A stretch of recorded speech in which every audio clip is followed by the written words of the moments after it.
Welcome everyone. How are you doing? It's been a long time. I gotta be honest with you. I miss you guys terribly. Welcome to 2021.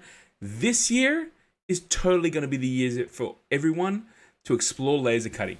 My name is Gil Poznanski. Welcome along to the laser live stream. I hope you guys had a fantastic break. I hope you got a little bit of leeway from all the craziness that's going on around the world, especially over Christmas and New Year's. Maybe you got a chance to spend it with your family. Maybe you got to get away from all the stuff that's going on. I mean, tell you what, 2020 was definitely the year of COVID-19. Looks like 2021, we're going to be able to go in a different direction. So I hope wherever you are right now, right across this planet, I hope you're doing well, and I hope you took some of the time that you might have had away from the drudgery of the 9 to 5 and actually explore some of your explorations, some of your creative explorations. You know what? I didn't even get a chance to. I've got QB Coleman. I was wondering if he's going to come back. He says, too long. What's too long? The introduction's too long? Is that what's going on? You didn't like the introduction, QB? I need to have some time to be able to tee up all the stuff in the background and also give time to let people come in. So I hope you don't think it's too long, but we'll see what we can do in the future. It's very cool. But it's good to see you again, my friend. It's going to be interesting to see who comes in and who follows up. So it's good. As I was saying, welcome to the this, I guess, new season of the laser live stream. I'm incredibly excited about what 2021 is going to hold, especially for laser enthusiasts, diode enthusiasts, Emblaser users. It's going to be pretty amazing to see what is going to be coming up this year. And you know what? I'm just really excited to connect with all of you guys again, because that's what I'm trying to do here. There have been a few changes. You're going to see a few changes going on. You can see, like, we have the countdown and a few other things going on.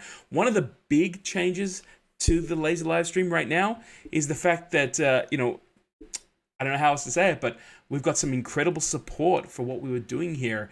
And I want to acknowledge the two sponsors who came on board to continue this series of laser live streams. And that happens to be Darkly Labs, home of the Emblaser range of laser cutters, and Lightburn. If you use one of these things, you've got to be, if you use an Emblaser, you are familiar with both Darkly Labs and Lightburn. I've got to be honest with you guys. It is incredible that they came on board to keep this going. And I just want to thank both the team at Darkly and the team at Lightburn for making that possible.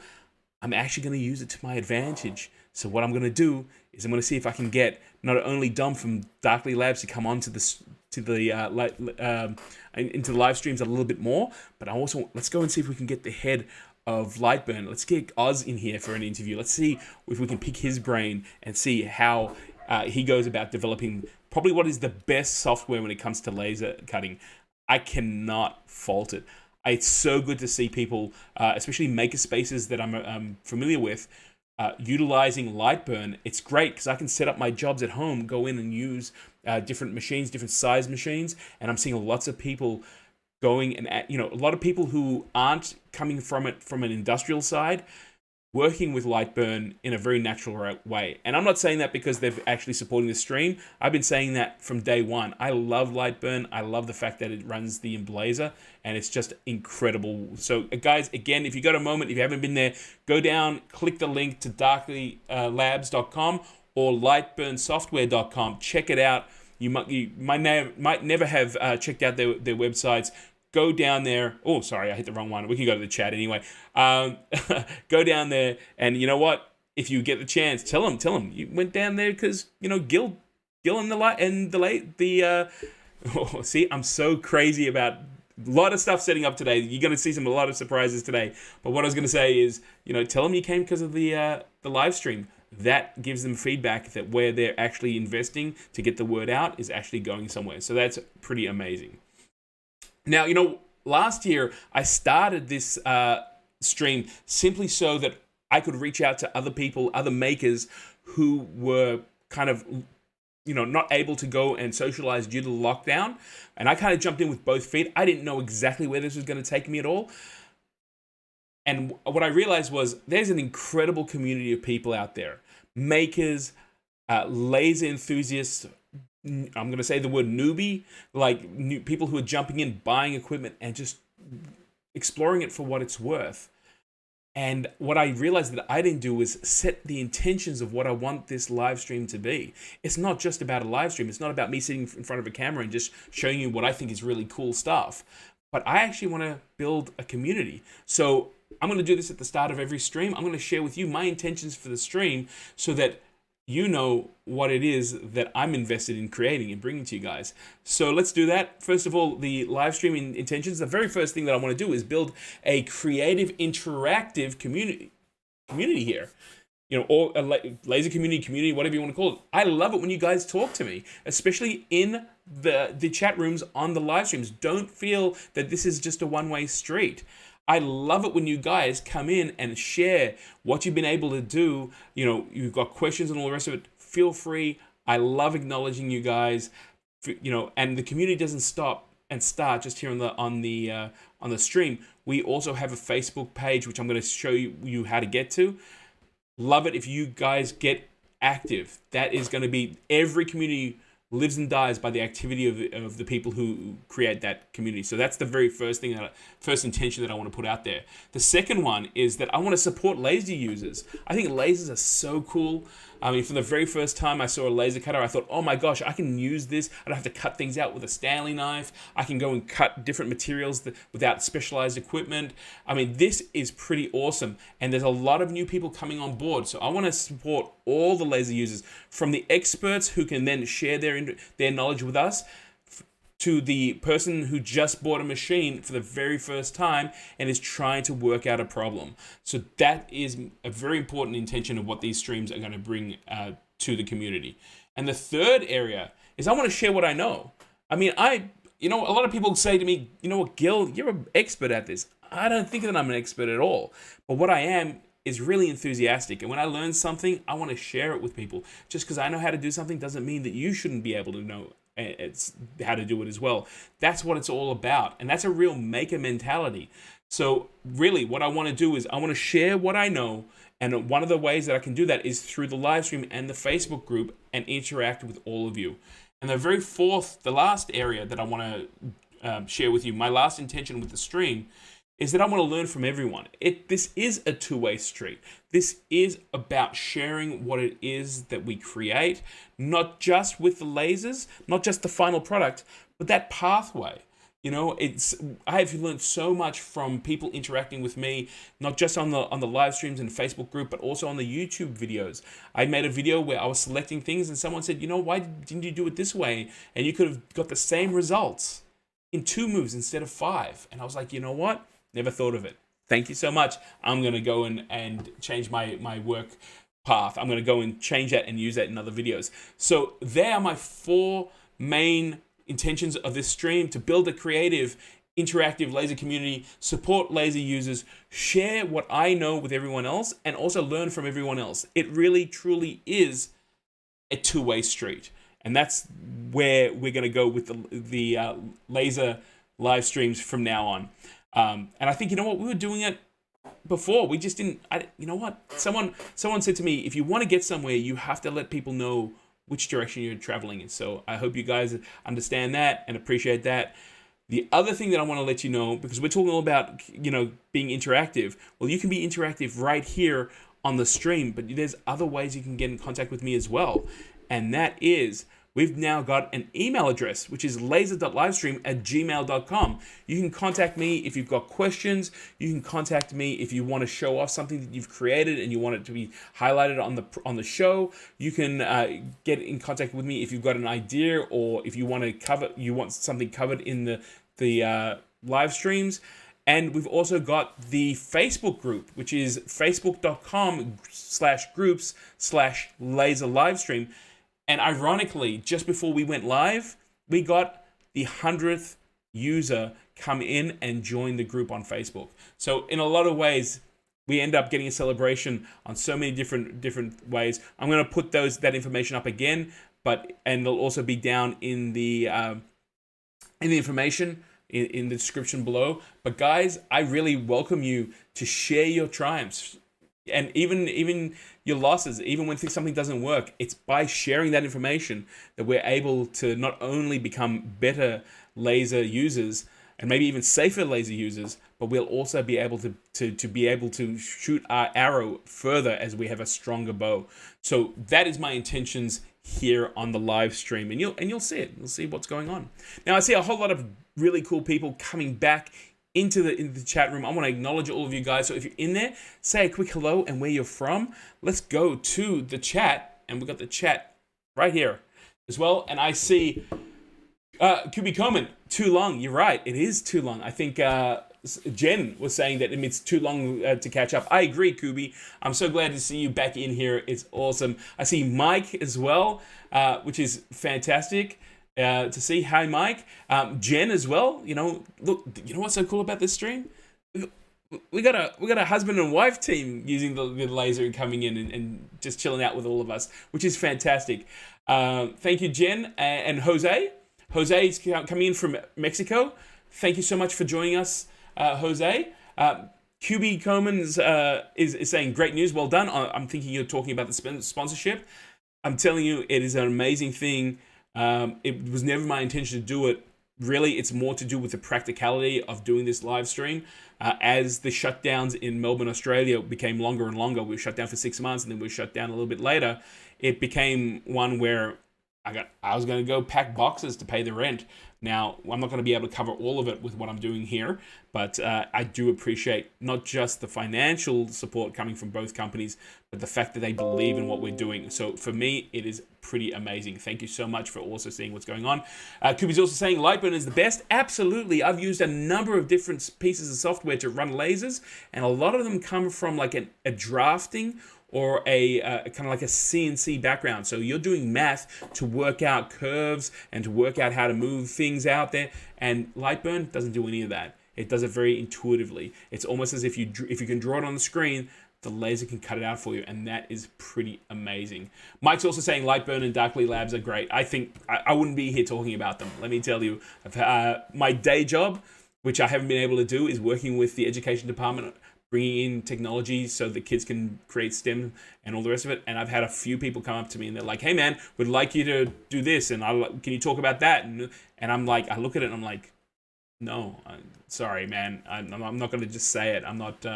I don't say things just for the sake of it. And in fact, the relationship I had with Darkly was developed over a few years where they realized that I really love their product and I stand by it. And it's not just about going and doing a YouTube video and talking about it. It's like I use that machine almost every single day. It's sitting right next to me. So it's fantastic that they all came on board.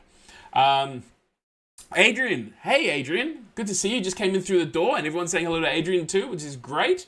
It's cool. Mike's from Queensland. He's letting us know. QB's from London. And Jen's just happy with big stars because I mentioned her. So it's Fantastic, guys. I mean, I know that's this stream is gonna be a little bit slow because we got to get the word back out. So if you know anyone who's using the Emblaser or a diode laser in general, please feel free to point them, not just here in real time, but also to the replays, because I would love the live streams to become a depository of knowledge for anyone who's going to go and do that sort of stuff. And the other thing I was going to mention is, if you are in the chat room, or if you're just kind of lurking in the background listening to what's going on, and this is the very first time that you've come to the laser live stream, do me a favor, you'll see a little picture of mine just kind of over there, and it says subscribe. If you hit that button, it sends you to a link to subscribe to this channel.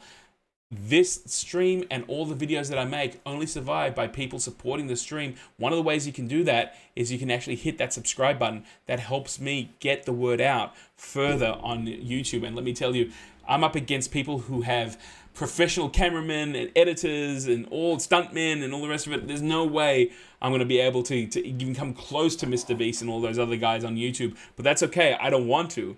But those little clicks actually make a big difference. If you like this stream, give it a thumbs up as well. It's awesome. Also join the Facebook group. That also helps. And you know what? If we are able to help you and you're so inclined, if you want to give a financial kind of contribution to this stream, every cent that I've gotten goes into getting more material and actually creating the videos and this stream for you guys. So I'm not going to walk in one day and go, hey man, I got a Tesla because you guys gave a donation. But that also helps me being able to create the content that I believe a lot of you guys come in and really enjoy. So you can do that two ways. One way is in the chat. You can do a thing called a super chat, which goes, part of it goes to YouTube, part of it goes to me, and it becomes public. You're more than welcome to do that. Or if you're so inclined, they're down in the description is what I'm trying to say. There's a one-time link to PayPal, and in that case, whatever you feel so kindly to donate actually comes back to me, and I'm able to then go and put that towards getting materials, getting a little bit of equipment to keep this going, and all the rest. So I just wanted to let you guys know that part of that interactivity, it can be joining the Facebook group, either subscribing here or just saying thank you. So that is really cool. The other thing that I want to do just before we jump into it is I just want to go through what it is we're going to go cover today. I've actually this is our first time back, so we got kind of, I don't want to say it's the housekeeping out of the way, but I wanted to share with you some of the things that we're going to be putting as an intention for the stream and see where it goes. We're also going to speak to a very special Emblaser guest star. He's going to come and join me in a little while to talk about his adventures using the Emblaser laser cutter. I'm super excited for that. And we're also going to spend a bit of time talking about safety. I'll discuss in a little bit more detail what it is that we're going to go through, but I happened to walk into a workshop about a month ago, and someone was working on a CO2 laser. They had jerry-rigged the switch so the laser could be fired without any of the protective covers down. 7 people were standing around the laser. No one had eye protection on, and what this person was wearing happened to be safety goggles for a fiber optic laser. And I took one look, turned around, and just tried to explain to them that every person who was looking at the work being done was at risk of an eye injury or permanent blindness. I'm going to explain to you why that possibly could have happened and how you guys can avoid it, because I just think that understanding the processes that are used when you use a laser is probably the best way to make sure that everyone is safe when you use a laser. I love the fact that this technology is being, is now available to everyone. I love the fact that, that anyone can now set up a very advanced workshop in their garage or in their offices. What annoys me a little bit and what kind of keeps me up at night is when people use really technical equipment and don't understand how it works and the ramifications. So we're going to go through a little bit of that, and we're going to see what's going on. Derek, how you doing, Derek? Good to see you. I didn't see you come in before, but thank you so much for coming in. Jen, yeah, it was terrifying. I'll go into it a little bit later on, so that's not going to be a problem. So that's what we're going to cover today, and that should bring us up to the hour. We'll probably go a little bit longer today because I've got a good feeling. I'm just, you know what? I missed you guys. I want to hang out with you longer. So you know what? We're gonna do that. So let's go on to what we usually go on to. There's been some incredible projects being made over the end of year break and into 2021. So let's go to the gallery and let me share with you some of the amazing things that are being made. So our first example is from Bronwyn. We know Bronwyn. She came on and she was speaking to us on the stream in 2020. And look at the first example. She actually was cutting out vehicles to be stuck on the wall. And I think that's amazing. Like the finish of... what I love about this is wood finished, painted. It looks incredibly schmick. That is just one of the most amazing things when it comes to this sort of technology. You know, if you were going to cut that out by hand, I'm sure you could do it, but you need to file it. You need to sand it down to get a complete look. You know, a look that looked professional. I'm sure that Bronwyn did this, cut them out in a number of passes, and then was able to paint them all up, and they look fantastic. Unfortunately, that photo is a little small, but she's got a number of drawers, and she's made, using some wood, some labels for what is actually in those drawers. And you can see the last piece there, which is awesome, is a little marker for a child's first Easter. So again, you know, the idea of being able to use the laser to be able to engrave a design and then just cut it out as a keepsake for these events in someone's life for the very first time is just awesome. And I love seeing the creativity that goes into that all the time. Our next piece is from John.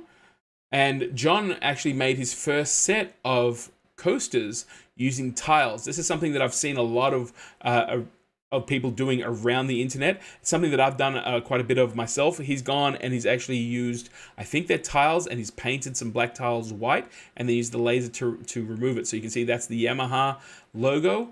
And that was his first attempt at making these tiles. Jonah did a fantastic job on this. Absolutely. I mean, for a first attempt, he literally knocked it out of the park. Yes, Mike, they are tuning forks. I'm assuming that's the musical arm of Yamaha as opposed to the motorcycle part. Usually you get Harley designs and all that sort of stuff. But when I saw it, I was like, hey, that's a musician. Yamaha has many divisions. So Jonah, well done on that. I would love to see what you come up with in the future. And we've got some other examples as well of tile designs. And talking about that, Graham also came in and was showing some of his work with tiles. In this case, it's the reverse. He's actually sprayed them with black, and these are white tiles. And then again, using the laser, using some of the settings, he's able to selectively remove paint and come up with these incredibly stunning images on tiles. And I love this sort of stuff. I was playing, I think I came in with to Darkly, I think it was at the start of, or towards the end of 2019, I'd seen some of this and we were trying to work that out. If people are interested, I'll leave a link to a file project that I happen to create with Darkly Labs, and you can actually create these types of results yourself. Very easy, very cheap to prepare, and they're just incredibly stunning. And you can see Graham made these ones, and he's also, this is what I liked about this one, it's a completely different look. The other ones looked photorealistic. Look at the detail. Look at how much control over the laser and that final result. I almost want to say that this is a tapestry or watercolor, and you can see the difference in that actual result. And that's just freaking amazing. I love that. And again, it shows you what you can do. I always say, some people go, the Emblaser, it's a toy, it's not a real laser cutter. I see the Emblaser as a surgeon's scalpel. You put enough understanding and enough twist when you use it, and you can come up with something that is just incredible, as opposed to maybe getting an 80-watt laser that just punches through something, and they're like, well, it cut through 10 inches of perspex, it must be powerful. Well, it's not always that. Sometimes the subtle result is mind-blowing. And I'd love to see that file and to be able to see exactly how he got those incredible shades. So well done, Graham. I hope you get to see this, and I'm blown away by this tile totally. All right, let's go and move on. And Mike actually made this for Christmas. This is a little kind of I think it's for a door where you hang on the door. It's just a Christmas message. Really simple, really nice. A lanyard on the end. It's just really beautiful to see, how people take these tools and express themselves. Over Christmas, I saw so many great Christmas projects, and there's nothing like a Christmas gift that's handmade for you by someone who's thinking about you. It's not always about just going and buying something off the shelf. And I really like this. Really simple and really elegant. Mike also came up with this, and I had to share this with you. It seems that Mike's a little bit of a modeler, and this baker store was created out of cardboard on the Emblaser 2. Or either it's the 2 or the core, I'm actually not too sure. And the fine work in this is just outstanding. Absolutely outstanding. I mean, you know what? I never had the patience to go and build kind of model buildings like that. I'm kind of more into, I'll 3D print it, I'll paint it, and we'll work out how to do it that way. But this is again, this is a great example of the work that you can create on the Emblaser and also using Lightburn to be able to go and create something that is just stand outish. These are the examples that I love to bring to all of you on the stream, because it shows you where you can push the envelope and how you can actually make this equipment your own and create incredible results. And just to give you a little bit like a behind the scenes maybe image, here's Mike actually building another building, and you can see here all the different layers that he's putting it in there. I can't fit a laser until the CNC is gone. Derek, I understand what you're saying, man. I totally understand. CNCs definitely have their place. I have a CNC machine myself. I have one of the X-Carves.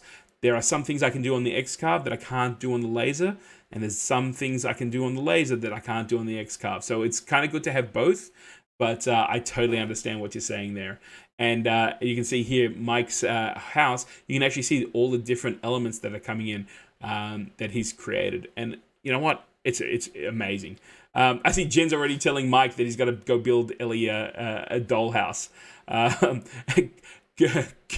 Kubi saying you need a bigger workshop. I need a bigger workshop. Derek needs a bigger workshop. I need to get out of my office. That's what I need to do. So that's Mike's work, and again, just phenomenal. And then Matei actually shared this with us. This was a little project that she made for a nephew for Christmas. It was just super cute. It's obviously a sheep in a frame and with a bit of a bow tie. It is amazing when you see, again, super cute piece just done. See, these are the sort of pieces I think they just pull at your heartstrings, right? Like, that is so cool. I would never have thought of that. But when you see it, it is amazing to see that this is what people are creating with this type of equipment. And I just love to be able to see this and bring it to you guys. Now, one of the things that I noticed also over the break is that a lot of people were delving into working with acrylic. And it seems, I'm going to say it, maybe they'll pull my sponsorship if I do it, but I'm going to say it anyway. A lot of people, I felt, were really, really afraid to start working with acrylic. It seemed like it was this kind of hidden thing. It's like, the Emblaser is a great machine, but it won't cut through Perspex, it won't cut through acrylic. And, a lot of discussions on some of the Facebook groups are like, will it cut this? Will it cut that? Why won't it cut that? What's going on? Well, we've spoken about it here on the live stream. You guys understand the science as to why you can't cut through a clear piece of acrylic. But through those conversations, people started kind of, I think, dipping their toe into using solid colored acrylic in the Emblaser, especially black, because black will absorb the most amount of energy that the diode laser emits. And there's been some really great examples of that. The first one comes from Jackson, and Jackson did these two pieces. First one was a Land Cruiser, and that Land Cruiser was all cut out by a piece of black acrylic, which is amazing. And the other thing that I thought was incredibly professional was the signage that he put outside his factory, which said 2C next door. That, to me, is pretty amazing. It is pretty cool that you are able to get that result. And that is as good as you would see out of any CO2 laser. Now, hang on a second. It's quieter. Yes, I was going to say, yes, Derek, it is quieter than a CNC. And Rafael's come in. Hey, Rafael, how you doing? He goes, hey, buddy, I'm about to buy a Emblaser 2, but I'd like to know your input on the cutter versus a more powerful one like a 40-watt ones or the CO2 ones. Rafael, not a problem, just really in a nutshell. And if you want to, we can discuss it later on at the end where I open up for questions and answers. But it depends on a number of things. One is where you're going to set up your laser. Are you going to have water cooler attached to it? Are you going to have extraction attached to it? Is it going to be in a workshop? Is it going to be permanently placed in a position? The 40 watt lasers on the CO2 lasers, it's not about wattage, but it's about frequency. So it really does depend on what you're going to use the laser for. And I know that a lot of people think, well, a laser is a CO2 laser because that's what a lot of people are familiar with. I personally think that the Emblaser 2, I'm actually putting my hand right now. I'm going to knock it. Can you hear that? That's my Emblaser 2. It's sitting right by my desk here. I use it every single day. I couldn't do that with a CO2 laser. And it just really depends on what the application is. I use this thing for almost everything, including cutting perspex. I'm going to show you some examples of what you can do as well. Can we cut perspex with a cover, for example? Rafael, again, I'd invite you to go and see some of the videos and some of the other streams, but yes, you can. It won't cut through all the way because whatever you put on that surface of a clear piece of perspex, the minute you punch through with the laser, it will engrave it maybe a mil deep, but once that material's gone, the laser will transmit itself through the material. I would love to get into this deeper with you. Let's go back to what's going on. I just want to scratch your surface. I don't want to ignore anyone here when they're asking intelligent questions. But let's go back to what we're talking about with the acrylic. And like I said, there's going to be a huge opportunity at the end to be able to ask any questions you want. We can keep talking about it then, if that's okay. Adrian saying, I use a plastic dip black for coating. Once finished, the paint peels off easily. But Adrian, you're not able to cut through the whole material. You're able to engrave it. Because I know I tried the same thing, and I'm like, yeah, man, I can engrave with it, but I can't punch through all the way.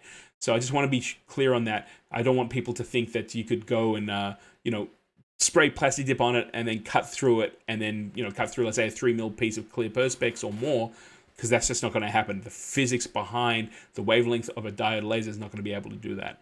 All right. Yes, see, Mike's going, for more information on previous live streams, you can watch that too. Absolutely, absolutely. Okay, let's go back to some of the amazing examples of people working with acrylic. And you can see here's Michelle. She created this kind of, I think it's a bulldog piece for a mobile. I think it's a mobile. I was reading between the lines when she actually created it.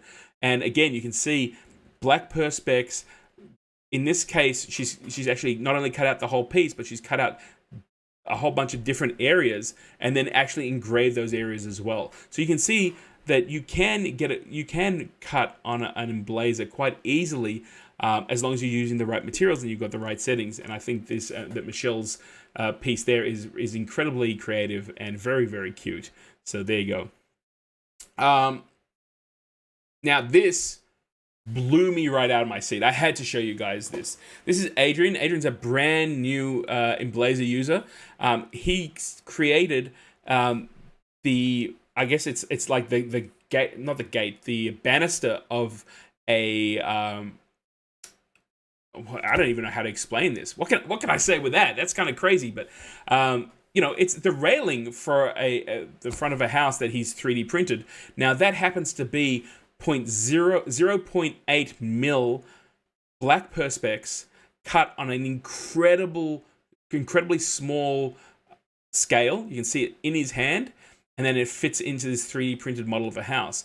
That's how fine of detail that you can create with this machine. It is amazing to see that. That was his first attempt. He wasn't too happy with the top layer. He said he had to dial it in, but wow, look at that. That is phenomenal. I believe Adrian was saying he was 3D printing these pieces and they took too long and the drift was not that great. So he wanted to do it this way. And the way I look at it, this result is pretty phenomenal. So you know what? When I see stuff like this, it actually shows you the versatility of using diode lasers, whether it's in the Emblaser or anything else.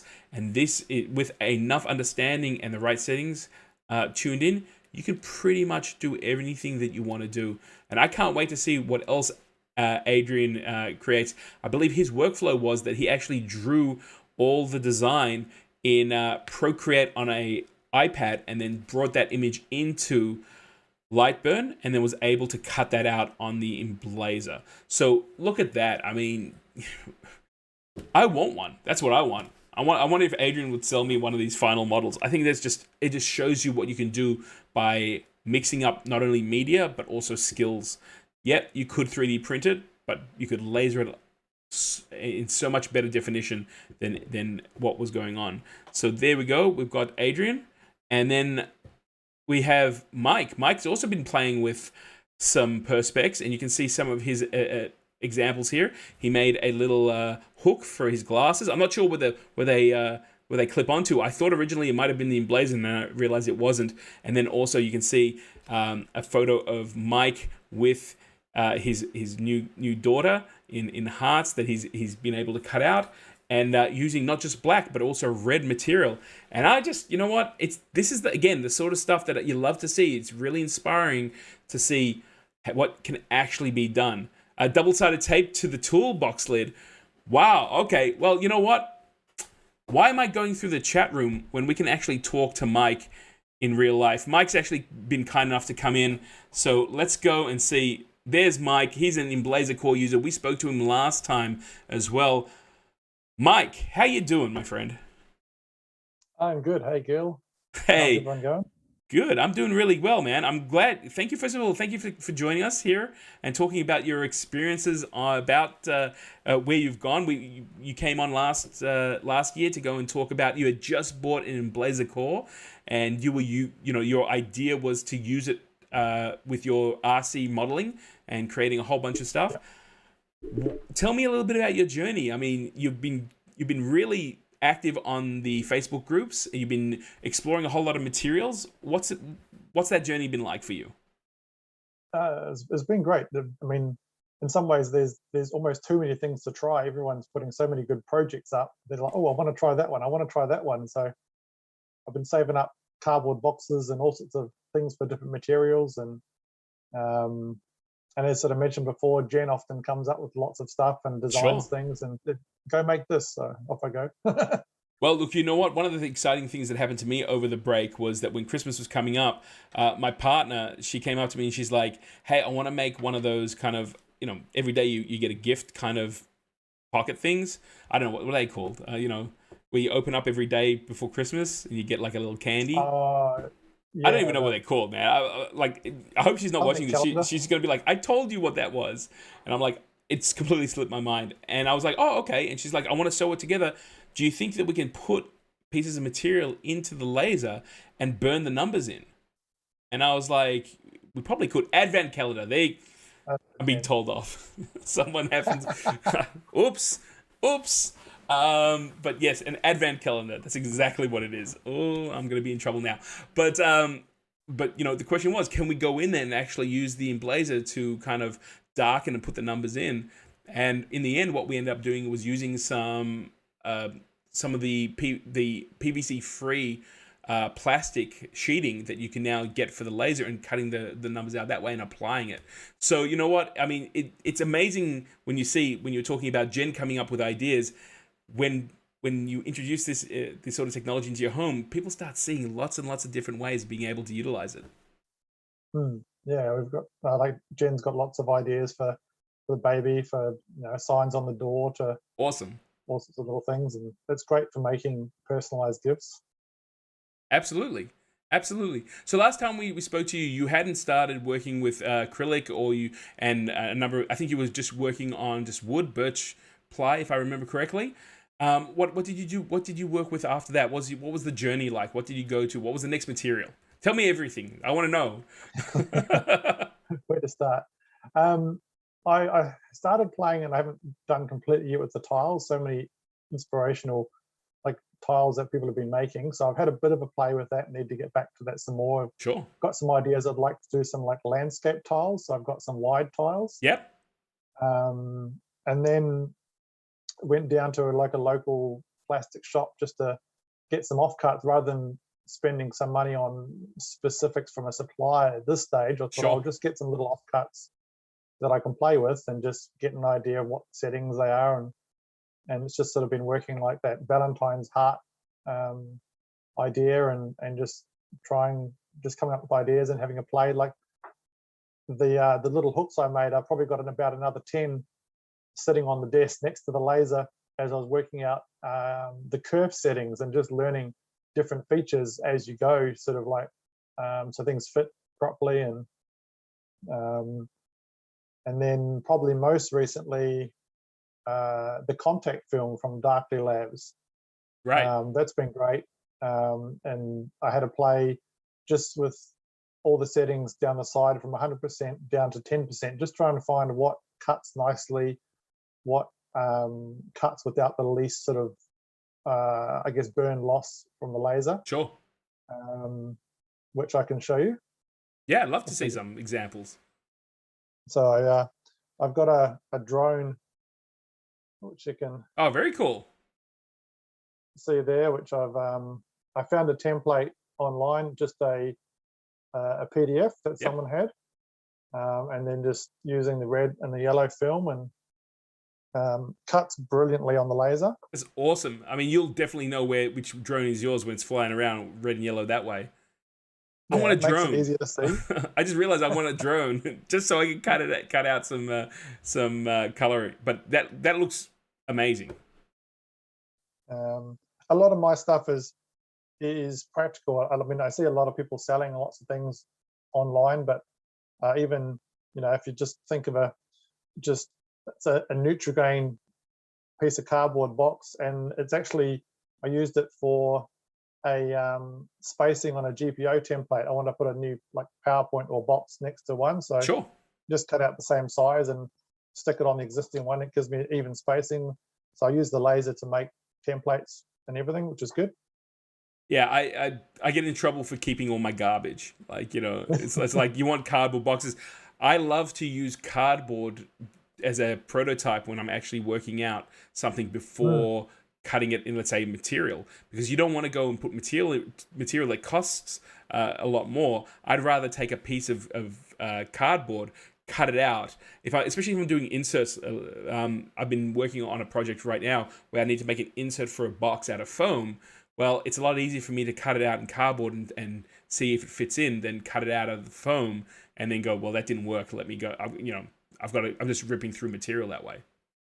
Yeah, I often just use sheets of A4 paper, like with the drone, with the contact film.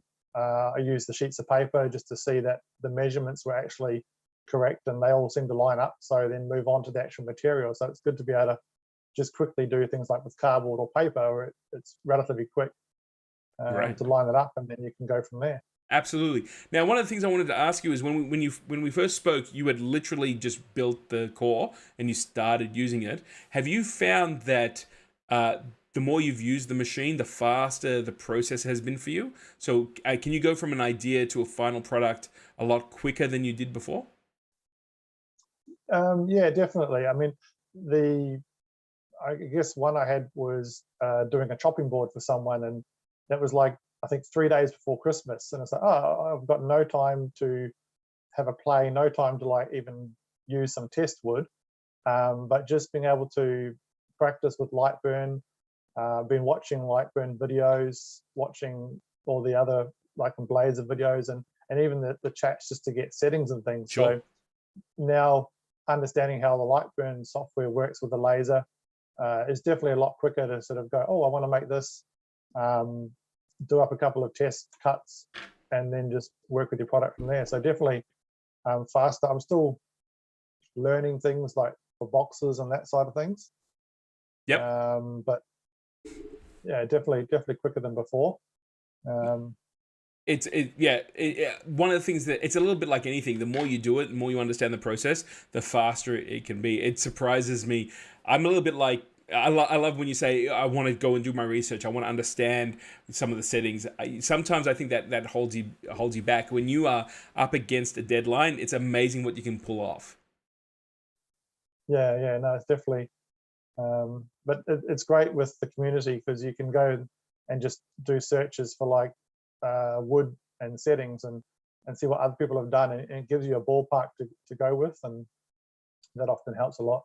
And as you were saying before, once you understand the settings that come with the Emblaser too, are really a place to begin, as opposed to the settings that will work every time, because every piece of material that you're going to put into the machine is not created equally. So usually, you know, whether it's a piece of MDF, or whether it's a piece of acrylic, or whether it's a piece of plastic that you don't even know what it is, and you're going to put it into the machine, which I will say, if you're going to do that, please test the material first.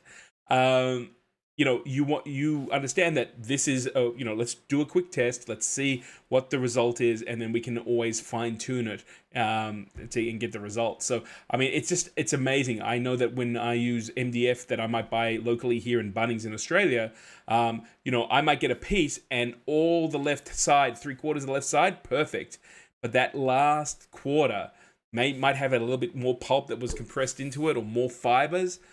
Can't cut it with a laser. 16 passes and I'm burning into my my mat instead of actually cutting it. And you go, wow, what am I doing wrong? And you realize it's actually the material.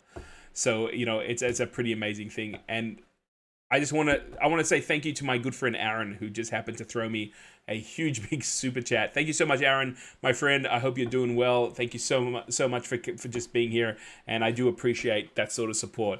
You way too generous. Thank you, Mike. Now, what you've obviously moved on to acrylic. I was saying this to you before we came on board, but one of the reasons why I wanted to talk to you is, as you were posting up your experiments with acrylic, I saw more and more people delving in. It's kind of like they're waiting for the first person to get some results and maybe share a little bit of settings and see what we could do. I think, you know, like I was saying before, it seemed like acrylic was like the one area that no one wanted to be able to go and develop and jump into. No one wanted to say, I tried it and it didn't work. What was the first thing that you made, or what was the project that you made that inspired you to start playing with acrylic? I thought, since I was, you know, I sort of started here with the idea of doing stuff for the radio control hobby, that I'd actually should do something for the radio control hobby. Right.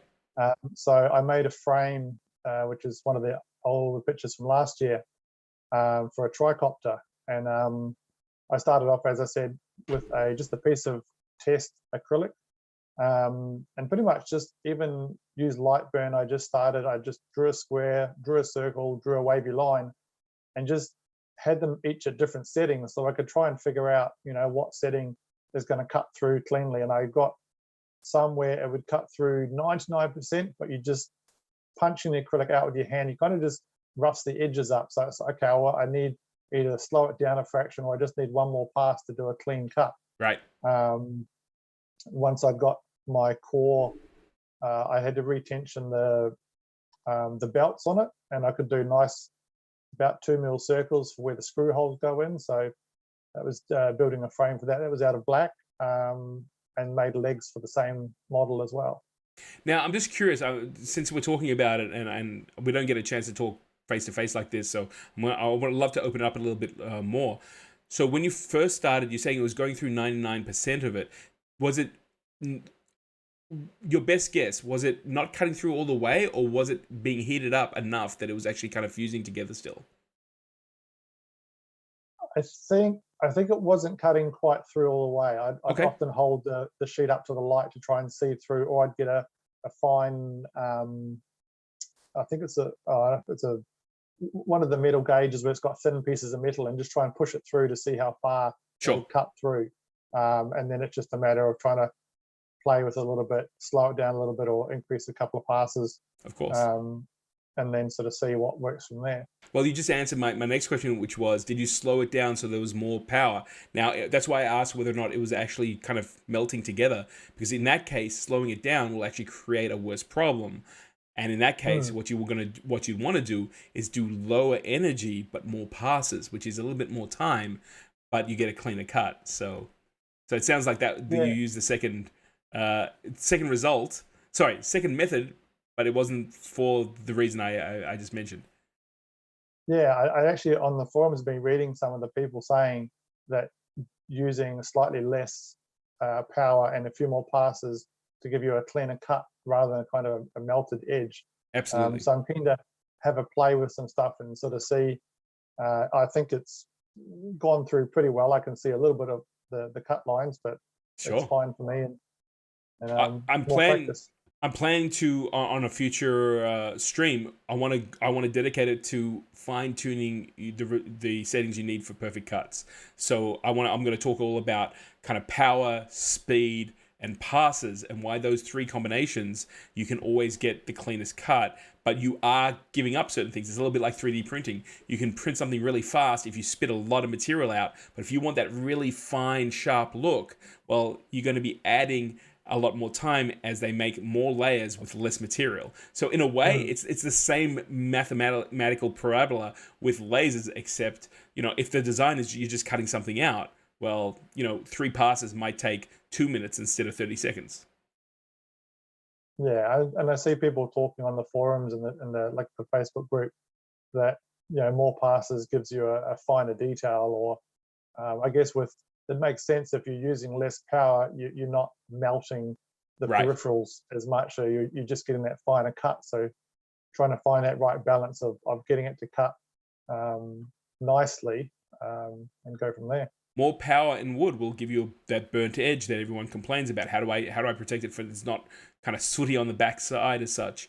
Which is again is going back to what I think Raphael was talking about in the chat room. It's like, what's the difference between this machine and like an 80-watt CO2 laser? Well, I guess if you're in the manufacturing realm, you want more power. You want to be able to slam through something like a sledgehammer, where a diode laser, and especially the Emblaser, it's much more like a scalpel. If you're going to take an X-Acto knife and cut through something and you want it to be as clean as possible, you might go through, and instead of pushing all your weight on and just forcing the blade through, you might take multiple passes so you get a really clean, sharp edge. It's no different using a laser. So again, it really depends on what your application is and what the result is. So you made these RC acrylic bodies. Did you actually finish some of the drones? Did you actually get to fly them? I've got it complete and built, and one of I think the in the photos on the Facebook group, it's there somewhere. Okay. I've still got to play with some of the settings to get it to lift off. It's kind of on the I guess the electronic side of things, it still needs a little bit of tweaking. That's okay.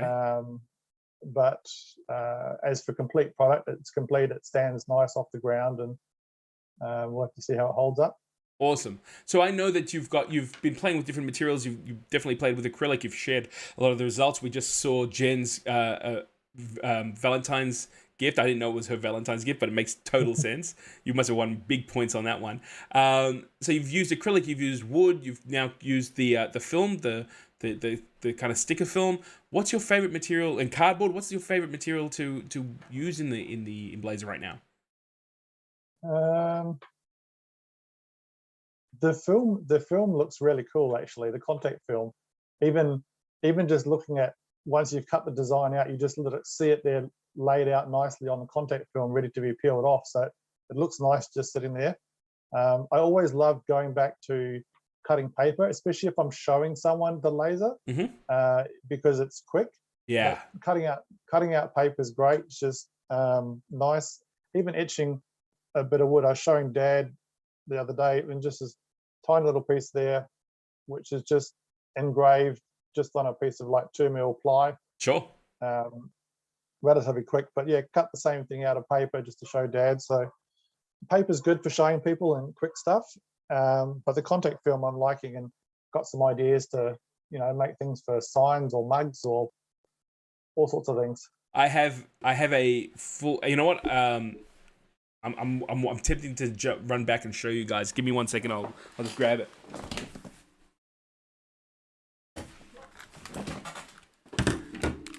So I have a large, I guess you can see, but it's a space shuttle model that I've been working on. You can also see that it dropped and split right in the middle. But this is a 3D print, and I'm at the point now where what I want to do is do a top coat, but I've got to go and put all the detail on it. And I've been wondering, I was like, okay, I can airbrush it. I was actually thinking about taking pieces of masking tape and taking it into the laser, and then weeding out all the parts that I need and laying it on there so I could airbrush them. But now I'm wondering whether I should just go and use some black contact film and just put it on there and be done with it and just seal it afterwards. I think could be I'd probably try and look at both. I reckon I mean, there's not really many windows, I guess, on a space shuttle as opposed to a normal airplane. But Right. I'd probably like cut out some thin cardboard, like some templates for that you could just spray paint. But then when you've got maybe a section for the tail or whatever, yeah, the contact film would work great. Absolutely. I mean, this has been a project that I've been working on for a couple of years now. I could never find a model that was big enough for what I wanted to do. I actually wanted to use it to teach in classrooms some space technology to the students, especially with now what's going on with SpaceX and all the rest of it. And the one thing that was holding me back was I didn't want to go and start masking with an X-Acto knife all the different lines. But like you said, I think that's definitely a way to do it. Maybe I can mix the media and get it all done that way. Yeah, definitely. But I mean, the contact film would be great. It's easy with Lightburn. The trace function in Lightburn is fantastic. Fantastic. And yeah. just lining Awesome. up, I mean, cutting out a piece of paper first to get your sizing right, and then go from there. Mike, what's your next project with the Emblaser? What have you got in the wings?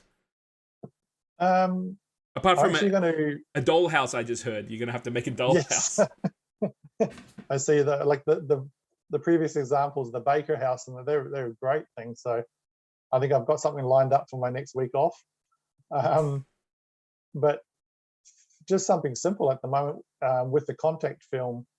I want to just make some shapes, even just circles, triangles, just really basic, but to stick on the bottom of one of the wings of the aircraft. So when it's 100, 200 feet up in the air, I can see which way up the aircraft is. If I can't see the yellow dots on there, I'm probably upside down. I probably need to roll over. Great idea. But just to make the aircraft models easier to see in the air, that's probably going to be my next sort of project. Awesome. I'm really looking forward to seeing those results, man. I mean, I've been really inspired by some of the things that you've been creating and sharing with everyone on Facebook. It's been pretty amazing. And you know what? I really enjoy seeing what you're creating. So thank you so much, Mike. I don't want to keep you all night. I know you've been waiting in the wings, and it's just been a pleasure to kind of catch up with you. Can we do this again? Can we wait another 6 months and then talk about how you've been cutting human organs for transplants out of with your Emblaser, or maybe cauterizing something that went wrong, or I'm just messing around with you. Maybe we can use the laser and we can shoot a beam to the moon and we can test the distance or something like that. Because if anyone's going to do it, I think it's going to be you. There's definitely some cool things. I do want to actually. I've been seeing some people making like custom macaroons, like the biscuits, I guess, sure, and burning initials. So I'm not too sure how I'm good about baking them, but I might have to buy some and then just have a few samples that I might have to stuff up and eat. But that'll be one project to try and play with. But yeah, no, I'm keen to join again and have some more projects on the go. Awesome, man. It's always a pleasure to have you here. And one of the first times I saw the Emblaser working, it was actually the Darkly Labs guys had bought some cookies from Coles, like baked cookies, and you could write your name on a piece of paper. They would put the piece of paper in the laser, take a photo, scan it with the camera, right? Take it out, and then they would engrave, basically do a fill of your name on the cookie, and then give it to you, and you could eat it. I mean, like, it's just amazing when you think about it, because when it comes to light, there's no real problem as long as the inside of the machine was safe, and you just use a piece of baking paper or something like that, and you've got no problem. It's awesome. Yeah, I'm thinking of customizing some toast next time as well. Oh, cool, man. Yeah. You know what? Again, I think all of that sort of stuff is amazing. I can't wait to see what's going on. And again, Mike, I just want to thank you for coming on board and talking about your journey. This is what this is what we're here for. You are an incredible inspiration. And you know what? Thank you so much for sharing it with everyone. Thank you for having me. No problems. Thanks a lot, Mike. Awesome. Awesome. Mike is just, as I was saying, he is an inspiration. He's pretty amazing at what he actually creates, and also sharing his journey with everyone else. That's community. And that's what I hope we're going to be able to come together and just make stronger over a whole bunch of times. Now, let me go quickly to the chat room, because there was a whole bunch of comments coming in there. Now, Rafael was asking whether Thingiverse, there's an area for designs for 3D printing and laser cutting projects. Absolutely. in fact, Adrian mentioned that both Thingiverse and Yeti have laser files too. Also, there's a number of designs that you can get for very low cost on Etsy. But once you understand how to use Lightburn, to be honest with you, Lightburn has an incredible tracing function, and you'll be able to create your own designs incredibly quickly. That's one of the things that I love about Lightburn. So, go and grab some of those files, test them out. But in a very short period of time, you'll be creating your own stuff, which is kind of great. Rafael also asked, does the air filter really make the Emblaser safe to use in my office with windows open, for example? Well, there isn't it depends are you talking about the standalone filter? If that's the case, absolutely. I don't even open my windows in that case. The filter is so good that I have it. I have a filter here, or the alternative is that you can take the exhaust pipe and actually run it out the window, and I've done that many times too. But I have used my laser to remove paint, and as long as you keep those filters clean and replace them when they need, it's absolutely no problem. Rafael saying he cannot put a tube outside due to a net on the window. You know what? I removed the net personally. That's how I did it. But as I mentioned to you, as long as you're running the filter, you will have no problems. And it's very rare that I actually open my window, because you guys all have met Avery, my cat. He likes to walk out the window. He also likes to sit on my Emblaser too and turn it off. So, but I usually run the machine with the filter on, and it's totally safe. It's rated for that way. It's actually designed to be used in a classroom, so it is perfectly okay. I see Brian comes in. Brian, tech teacher. Hey, Brian. You're a new name. Good to meet you. My good friend Aaron at Design Creativity and Technology Channel is also asking if you're a technology teacher. I'm going to ask that too, because that's my day gig. So you know what? Come and introduce yourself. Let us know what's going on. Are you a technology teacher? I guess we're waiting for that answer. Audrey saying the macaroons sound like a fun idea. Of course, because when you make a mistake, you get to eat it. Anything you get to eat is awesome. Kubi asking, has anyone engraved on fabric? I have. You can do it. You can do it on denim. You can do it on Colac. Again, you want to make sure those settings are right. You don't want to burn anything. I like the idea of having a setting. What you can do is you can create a frame, pull the material tight, work out the area that you want to be in, and then do light passes.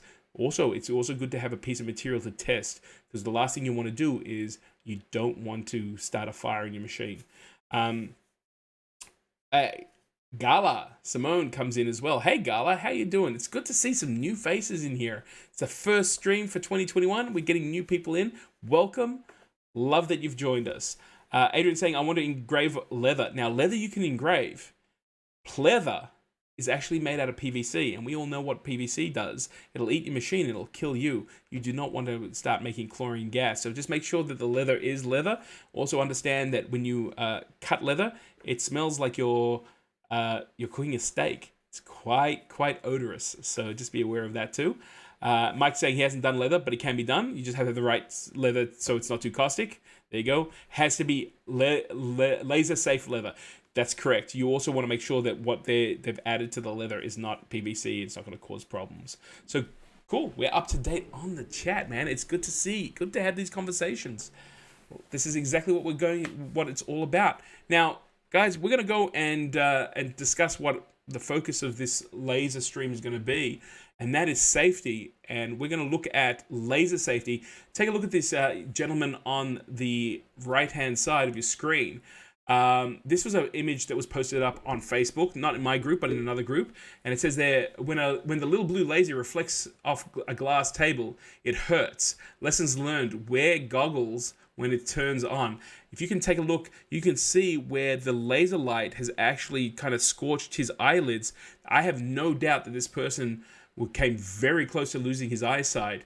There's no question as well that his cataracts would have absorbed that laser light. The only thing that I can think that saved him is the fact that when the laser light was being refracted off the glass, it dissipated, meaning it wasn't all moving in one direction, which gives laser its power. It ended up fragmenting just like normal sunlight and daylight does, and it bounced around. But you can see exactly what happened to him. I'm surprised, but shocked in a good way that he did not lose his eyesight. So the rule with using a laser is always use eye protection when using a laser, especially if your laser does not have an optical density shield that'll filter out laser light. Now, on the Emblaser, that happens to be the lid, right? That orange lid is designed specifically to filter out the laser light so that you can kind of look in. And I see people all the time. I see people doing this. They'll go up to the laser and they'll do this, so they're trying to see what's going on in the laser. Not the greatest thing in the world. I also happen to be guilty of doing that. I want to know what's going on. This is where in the Emblaser you can actually use the camera to get an idea of what's going on without actually putting your optics in danger. It is a very, very scary thing. So I was mentioning to you guys before, I went into a makerspace here in Melbourne, and they were fixing up a second-hand laser, and there were 7 people standing around, and there was one person working on it. He had these really cool blue glasses on, right? And everyone else was standing around that didn't have a thing. They weren't wearing any sort of any sort of eyewear to protect them from the light. To my surprise, the guy actually fired the laser, to which I turned around and said, "That's incredibly dangerous. You're actually putting everyone at risk." And he goes, no, it's cool. I've got these glasses. And I looked at them and I went, I've never seen glasses like that. I did a quick Google because I wanted to understand what was going on. The glasses were rated for fiber optic use. So these were glasses that I'm not sure how he came about to have a pair of these, but they are used from the people like on the NBN who are laying down the fiber optic cable. Let me explain to you the incredibly dangerous situation that was created in that, apart from the fact that everyone wearing no eye protection at all, well, they're all at risk. And again, just like that photo before, if the laser happens to bounce or refract, and especially when you're using a 50-watt laser, as opposed to a 15-watt or equivalent 15-watt laser, diode laser, if that refracts, you're in trouble. Your sight will literally, it'll be like someone turned off a light globe in a darkened room, and no one will ever turn that light on again. And I'm not saying that to be, I'm not saying it because I want to scare anyone or be dramatic. This is how this technology works. Lasers create the energy they do by all moving light beams in the same direction. Now, our eyes are an organic light sensor. They're actually connected directly to your brain. It doesn't go through your spinal column, doesn't do any of that sort of stuff. There's no system that buffers out the movement. Your eyes are directly attached. They're actually an extension of your brain, and they're incredibly sensitive. So I don't want to see anyone, come that close to getting an injury. So let me explain to you kind of like laser eye safety. But can't I just wear these cool glasses? And you can see here, there are 4 different examples of glasses. What do I pick? Hey man, I want the red ones. They look cool, right? Or maybe the blue ones or the green ones. What am I going to do? So let's go through this a little bit. And like we've spoken about before, the type of safety wear that you need when using a laser, it all comes down to wavelength. The lasers that we use work, the diode lasers, they work in a very narrow band, which happens to be one of visible light, which means that if you go and if you take a look at, let's say, my video on building the Emblaser core, we remove the shield and you can actually see it as we're filming. You can see the laser as the camera was working. I also am wearing safety glasses at that time, not because I was looking at the laser, but because I didn't want to risk damage to my eyesight. Now, I couldn't see the laser as I was recording it, but when I played it back on my camera, we could clearly see the laser beam because that works in the visible spectrum of light. So in this case, sorry, let's go back here. The laser works very close to that blue part of the spectrum that you can see in the visible light spectrum, and the glasses that this gentleman was using happen not to filter out that type of light. So in the case of using a diode laser or the Emblaser, Kubi Coleman, thank you so much, man. Thank you so much for coming in. We'll catch you soon. And Mike, yeah, I'm glad he's okay, but yeah, it's not good at all. So blue diode laser protection, the laser works in that band of light, and these are actually the glasses you get when you buy a core. You get one set that comes with the kit, but if you've got other people around, I suggest you buy another pair of glasses. I think they're about $40, $50 tops. I mean, what's the cost of eyesight in this situation? And you can see here that it actually filters out the 445 nanometer light wavelength. And that's the actual light wavelength that the diode uses. So in this case, those glasses have actually a wider spectrum, but they are designed specifically for that visible light spectrum that'll allow you to be able to be safe. So if it happens that you put something in, or I'm not saying go look at the laser and you'll be safe, because you're going to be shooting a lot of energy directly into your eye. Forget about the eye damage. Can you imagine superheated well, not even plasma, it's superheated light hitting your eyeball? You're going to pop it straight away. So don't ever do that. Don't be that silly. I did have a situation where a young lad didn't realize the danger, and he was trying to get his head into an open built laser. So it was just like a CNC rig, and they had put a laser head on there. And I see this all the time. I see a lot of people jerry-rigging 3D printers and CNC with an extra laser and just shooting this laser off. No eye protection, people walking in and out of the room. Every time I see that, my heart kind of jumps, and most people go, yeah, but you know what? No one got hurt. Don't worry about it. I think that when you understand this process, you get a sense of exactly what's going on. So take a look at, so as we were saying, that's the 445 nanometer wavelength. That is what the laser in the Emblaser uses. And here we have, these are the fiber optic glasses, and you can see here the wavelengths that it filters out are 30 by itself, 850, 1700, 550. Now, we're not talking in between, but these glasses are specifically made for these wavelengths, 500, 1500, 1310, and 980. And then when you look at it, we're going to look for the wavelength that they actually look at. All these wavelengths actually happen to be in the infrared ray. So you're not even going to be able to see them. And this is where I was so shocked and horrified when I realized what he was using. Because when you're actually working on fiber optic, you don't test it by looking at the cables, because the light that's being transmitted is in the infrared spectrum, which means the human eye can't perceive it. So he was actually wearing glasses. He might as well have been wearing sunglasses. There was no protection for the type of energy that he was working with in that case. And it was just wavelength. It's all about wavelength. Make sure that if you're going to go get glasses, tell them what type of laser you're using. It's even better if you can go and get the specs, work out exactly the wavelength that's being used, and then if you need to go get eye protection, make sure that it covers the area that you're going to be using when you use your laser. Now, these are super cool looking glasses. Purple, I like these. I'd wear these, fashionable, make me look like Tony Stark. Now, these are a 585 nanometer light protection glasses. They're called a dye laser, and for those of you who don't know what a dye laser is, a dye laser is used for a lot of medical procedures. So if you go in and you're getting a tattoo removed, or if they're cutting or destroying maybe even kidney stones, that is what a dye laser is. Again, it uses a very specific wavelength for it. If you actually go for a procedure, they'll give you a pair of these glasses to wear at the time, and you'll see the whole world purple. So if you see someone using, let's say, a CO2 laser or a dye laser, and they've got these funky purple glasses, you might want to let them know that that's actually is not going to protect them.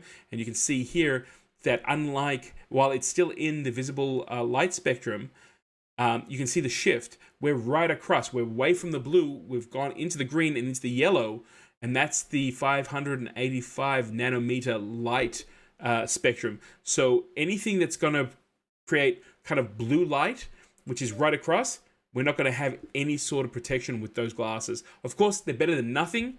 It's much better to be wearing something as opposed to anything else, but you want to be aware that that's, if there happens to be a reflection or a fraction of light, it's going to hit you, you may be at risk. Now, if you get the right glasses, the glasses will filter out the light and you'll be fine. So that's what we're aiming for. We also have these cool blue glasses. Now, these glasses are also visible light spectrum. They're used for a different type of laser. And again, it's the 585 to 650 nanometer. And you can see the wavelengths that they get filtered out. I actually can't remember exactly what these glasses are used for. but you can see that's even further along. So you've got where we were before, we're further towards the red spectrum there. So again, you want to make sure, I think it could be the red and green laser. Actually, I think the red and green laser is coming up right now. Let me go and check. Yes. So I think the last pair were red and green lasers, and here we've got the 1720 nanometer fiber optic glasses. Wow, these are the fiber optic glasses. Wow, I made a big mistake there, didn't I? I must have swapped these around. But and we look at, yes, I've got that. They got swapped around with the other one, but you can see that the wavelength is completely different. So what the lesson I want to just share with you guys is, if you're going to go and get some eye protection, make sure it's the right eye protection you're going to use. Just like a diode laser won't cut clear perspex because of the fact that it works in the visible light spectrum, not in the infrared spectrum. You want to make sure that the glasses that you have are also going to be the right protection for the equipment that you're using. Just be safe. That's all I want you guys to be. Aaron, thank you so much, man. Thank you so much for hanging out with us, and thank you again for your generous donation. I appreciate you, and I hope we get to catch up soon. Aaron, Design, Creativity, and Technology channel. Go give them a follow. Check them out. They are awesome. Happens to be a local friend of mine, and if you like CNC stuff and you like metal work and milling, definitely go and check out Design Creativity. Also, if you like CAD work, amazing channel. So definitely go and check them out. Now, the other thing that I was going to say is just a little bit of a fun fact here. The most expensive part of the Emblaser 2 happens to be the optical density shield, otherwise known as the safety lid. Of all the parts on your Emblaser 2, it's the lid. This lid that's designed to make sure that everyone's safe when they're operating it is the highest costing component from the whole machine. So gives you an idea. I mean, that's one reason why the cores have a different price range, but it also makes you start thinking about, well, what if someone walks in when I'm using a core? Do I have safety glasses for them? Do I say, do not come into the workshop when I'm using the laser? Because you can't replace your sight. And again, I see people posting videos up where they've got side doors open up and they've got half things shoved in, and they're looking into the slot of a very expensive laser, right? Because they're going to engrave something on just only part of it. And I keep thinking to myself, going, wow, like why are you looking into the machine without looking through the top? The top cover's there to actually protect you. Why are you looking at it in a naked way?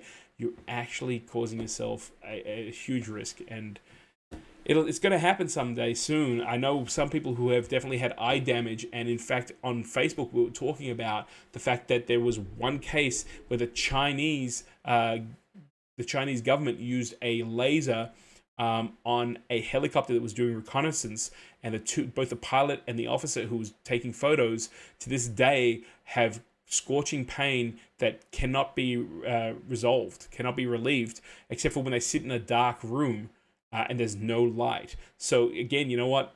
If you guys are interested, I'm more than happy to go through that case with you guys here on the live stream. This is not something to joke about. I don't want to get on a high course or anything like that, but just be safe. Make cool stuff, but just be safe. That's my message to you guys. I hope that kind of brought up the subject of safety. If you do have an Emblaser, you can get extra pairs of glasses. I see Kerry has a core and bought a spare set of safety glasses at the same time.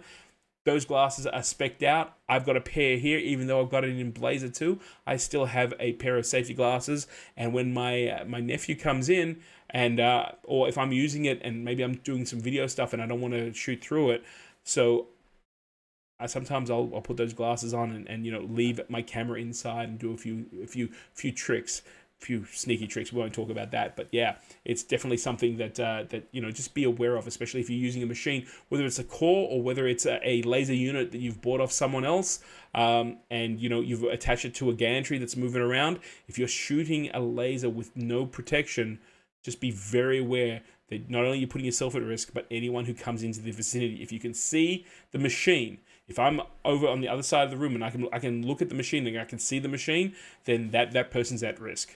That's literally where it is. If you can see it, it means that normal sunlight normal light is bouncing off it and your eyes are picking it up, you will definitely be able to see a laser. And if it gets refracted, there could be, it could be dangerous. That's it. All right. I think I've shared enough on that sort of stuff. I'm glad to hear that people have spare safety glasses. Mike saying, use the laser to make a laser in use sign. Absolutely. And Adrian says, I have a laser engraved sign on my glass door. Fantastic. That is, that's one of the reasons why I love the Emblaser too. I mean, when you look at what had to go into the machine to be able to put it into a classroom, one of the things was you couldn't have a student suddenly open up the lid and put everyone at risk. So that's why I personally love the Emblaser too, and that's why that's my go-to machine. That's why it's in my office the whole time. So that's pretty much my spiel about safety right now. I know that there was a few questions in the chat room. I just want to open up. If anyone has any questions, whether it's about the Emblaser 2 generally, and maybe we answered all the questions before, I'm not too sure. Maybe Rafael has a few more questions, or it's about safety, anything to do with glasses, wavelengths. Maybe you've got a project that you're working on. This is definitely now the time to speak up. I'd love to come and hang out with you guys a little bit longer about this and see whether or not we can actually solve some of these questions. And if not, we can definitely we can move on and wrap up this edition of the Laser Livestream. But like I said to you, I'm being selfish. I want to hang out with you guys. We haven't seen each other for like 2 months. I miss you guys. I miss you. It is a two-way street. And, I didn't want to show too much of what I was working on today. I wanted to share what everyone else was doing. So, we'll see. It takes about 30 seconds from when I'm actually saying something to when everyone gets an idea out. So what's my next project? Well, as I was saying to you, I've got to finish this amazing model of the space shuttle. You can see it's been through the ringer. My little cat Avery likes to knock him over and he kind of got broken. But this is a it's not a full size, but this is a huge rendition of a space shuttle orbiter, which I'm going to finish. With the laser, I'm actually working on something that I'm going to be announcing hopefully next live stream. I'm going to share with you something that I've been working on for the last couple of months, which I hope you guys will really enjoy and embrace. So I've got a little bit of a project that I'm working on right now, but I'm going to leave that one till the next live stream. But the other thing is I'm going to actually make some coins for a friend of mine who happens to be in the US. He has a logo, and I want to make a few coins for him and send it to him because he's a numismatist, right? He collects coins. He's all into currency, so I'm going to make some foam stuff. And I probably just blew it because he said he was going to check out this stream. So I hope maybe he's gone. Maybe I didn't blow my my secret. But I'm really looking forward to being able to just go back to using the laser and just make some more creative projects. I've been making a lot of signage for the house. I really like using EVA foam. So that's what I've been working on. Just that, life gets in the way. I just wish that right now, especially with COVID and all the rest of it, because of the downtime I've had with schools and now schools ramping up, I haven't had as much time to play as I used to have. But we'll see what's going on there. Maybe you can cut acrylic live on stream. Raf, we can do that. We can definitely do that. Leave it with me. Let's see if I can set up a second camera. I've got a feeling Rafael wants to know everything before he buys the machine, which is nothing wrong with that. Rafael, where are you located? Are you located near a stockist that you can go in and have a conversation about the Emblaser 2?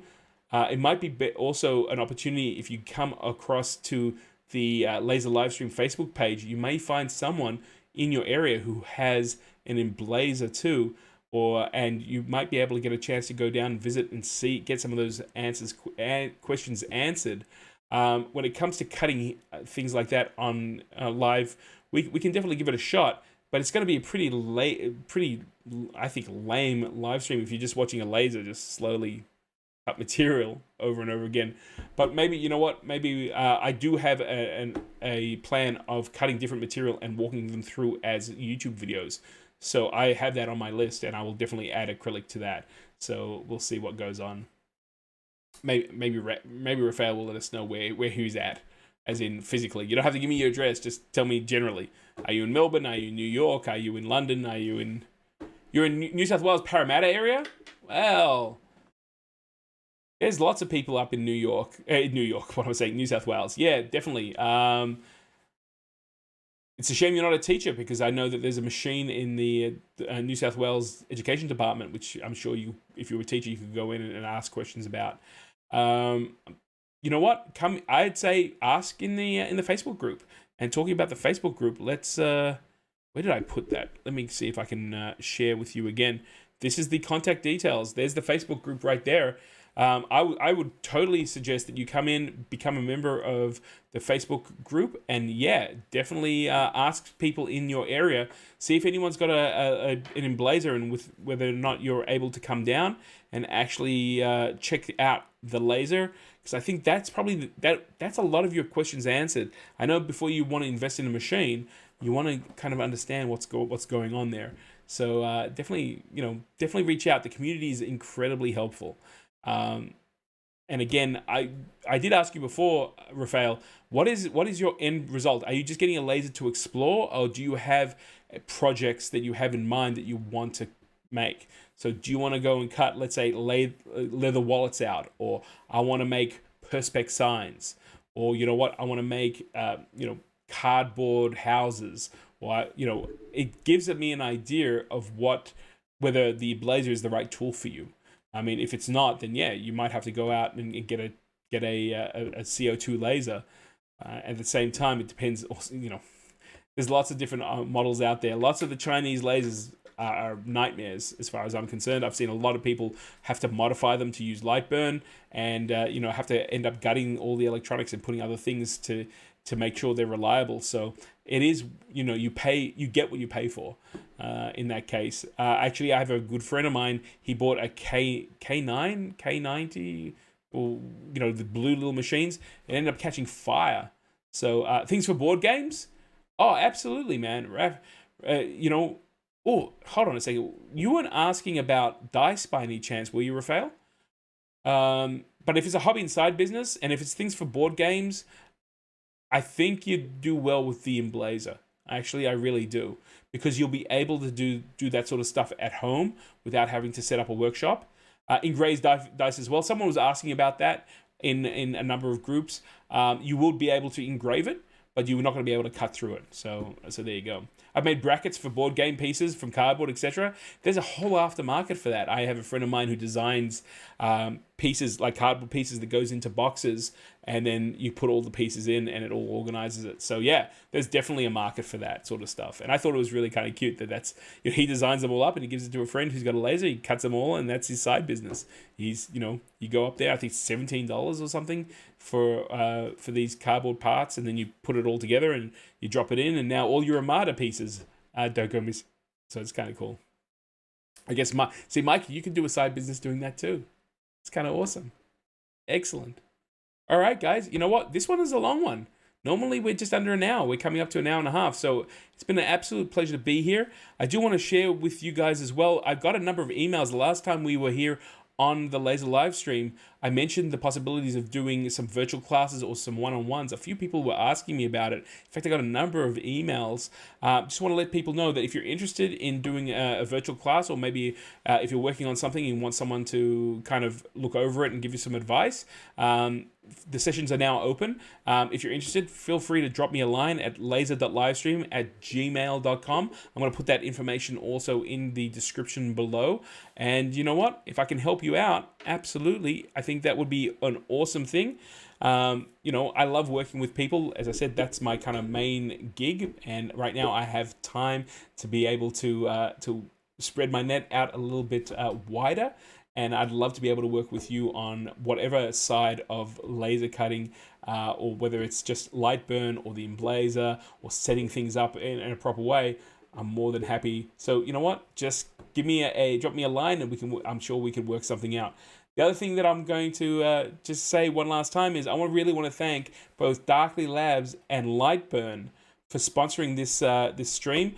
Darkly Labs is the home of the Emblaser range. Go and check out what they have and what they're selling. And, they also have incredible materials. Some of the materials we were talking about with Mike today comes from Darkly Labs. So check them out at www.darklylabs.com, and also check out Lightburn. Now, one of the things that I love about Lightburn is, with the cost of the software, you get all the upgrades for free, and all the latest information is on their Lightburn on their Lightburn website. And if you have an idea of a brand new feature that you want put in, they also have a way of being able to submit those recommendations and those suggestions. So definitely check them out as well. And again, from me directly to both Darkly and Emblaser, thank you so much for letting this continue. I know that with a number of people in here and the questions that have been answered, it's been amazing to have all you guys here around. And you know what? I'm so excited about what's going to happen this year, the community that we're going to create, the projects that you're going to be able to create and finish. And I just love the fact that we are all going to pull together, and we're just going to become a great community, a strong community. And I think that is more important than anything else. Let's get creative. In fact, you know what? I'm even inspired. If you guys want, let's do a group project. We'll get some prizes behind it, and we'll see what everyone comes up. Mike, thank you so much. Great video for the first of 2021. Looking forward to all the pieces people plan to make. Have a good night, afternoon, day. Thank you so much, Mike, again, for coming in and sharing your journey. I'm going to see all of you guys in 2 weeks' time, and we're going to go and do it all over again. But before I leave, no matter where you are on this planet, right now you're in a COVID-19 hotspot. And until this pandemic works its way out, be safe. You guys are important, not just because you come and hang out with me, but you are important. There's no one ever going to be like you again. So you know what? Just play it safe. Wash your hands, social distance, and if you need to, wear a mask. And if you don't want to do that, make sure that you're not around people so we're all safe. Guys, I will see you next week, in 2 weeks' time. I was going to say next week. I'll see you in 2 weeks' time. And be safe, make something great. And I look forward to catching you all on the Laser Livestream.